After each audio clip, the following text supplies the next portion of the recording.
اعوذ باللہ من الشیطان اللعین الرجیم بسم اللہ الرحمن الرحیم۔ السلام علیکم یا علی مدد۔ مومنین و مومنات کی خدمت میں اور خصوصی طور پر زمانے کے امام اجل اللہ تعالی فرجہ شریف کی بارگاہ میں شہادت ماں فاطمۃ الزہرا سلام اللہ علیہا کی 13 جمادی الاول کی بے پناہ تعزیت پیش کرتے ہیں۔ آج مومنین کی خدمت میں بی بی کی شب شہادت اور شہادت کے دن کی مجرب ترین نماز ماں فاطمۃ الزہرا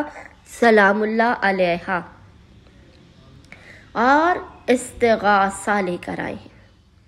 بی بی کا یہ فریادی استغاثہ، بی بی کی یہ جلالی اور مجرب ترین تسبیح آپ کی دنیا و آخرت کی ہر حاجات کے لیے کافی ہے۔ وہ خداوند متعال کہ جس کی کنیز خاص ماں فاطمۃ الزہرا ہیں، کہ جن کے حق صدقے سے مانگی گئی حاجات کو خداوند متعال اپنی بارگاہ میں رد نہیں ہونے دیتا ہے۔ وہ فاطمۃ الزہرا سلام اللہ علیہا کہ جن کا نام، جن کا اسم ہی حاجات کی قبولیت کے لیے، مشکلات کے خاتمے کے لیے کافی ہے۔ ماں فاطمۃ الزہرا کے حق کا واسطہ دیتے ہوئے مومنین نے بی بی کی شب شہادت، شب 13 جمادی الاول اور 13 جمادی الاول کے پورے دن میں جب بھی آپ کو فرصت کے لمحات ملے، آپ نے اس 2 رکعت نماز کو لازماً پڑھنا ہے اور اس فریادی استغاثے کو لازماً کرنا ہے۔ خداوند متعال فاطمۃ الزہرا سلام اللہ علیہا کے حق کے صدقے میں، ٹوٹی ہوئی پسلیوں، شکستہ پہلو کے صدقے میں، بی بی کی غربت و غریبی کے صدقے میں کہ بی بی بعد رسول اللہ فقط 3 دن کے بعد بابا کی قبر پر جا کر کہنے پر مجبور ہو گئی،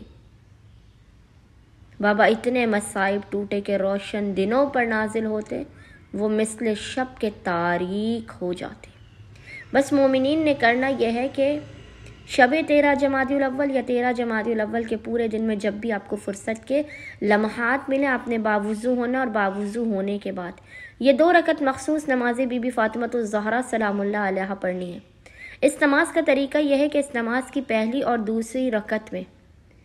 آپ نے پہلی رکعت میں الحمد کے بعد 3 مرتبہ سورہ کوثر کی تلاوت کرنی ہے اور دوسری رکعت میں الحمد کے بعد 3 مرتبہ سورہ قدر انا انزلناہ کی تلاوت کرنی ہے۔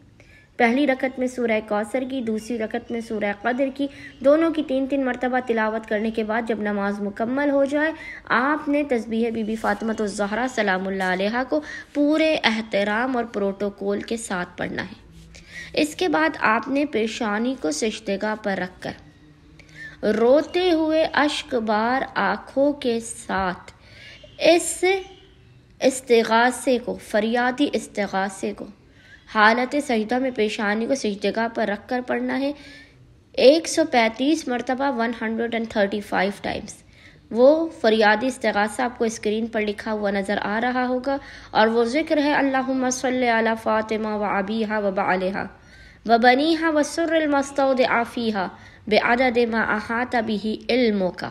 135 مرتبہ 135 ٹائمز آپ نے اس فریادی استغاثے کو پڑھنے کے بعد خداوند متعال کو حق ماں فاطمۃ الزہرا سلام اللہ علیہا کا واسطہ دے کر اپنی حاجات کو طلب کرنا ہے، اپنی مشکلات کی، پریشانیوں کے خاتمے کی دعا کرنی ہے۔ انشاءاللہ تعالی خداوند متعال ماں فاطمۃ الزہرا سلام اللہ علیہا کے حق کے صدقے میں دنیا و آخرت کی ہر حاجت کو آپ کی قبول و مقبول کر دے گا، ہر بلا، پریشانی، مصیبت، آفات اور ناگہانیوں سے آپ کو اور آپ کے اہل خانہ کو پورے آئندہ آنے والے سال تک محفوظ کر دے گا۔ اللہم صلی علی محمد و آل محمد وعجل فراجہم اجمعین۔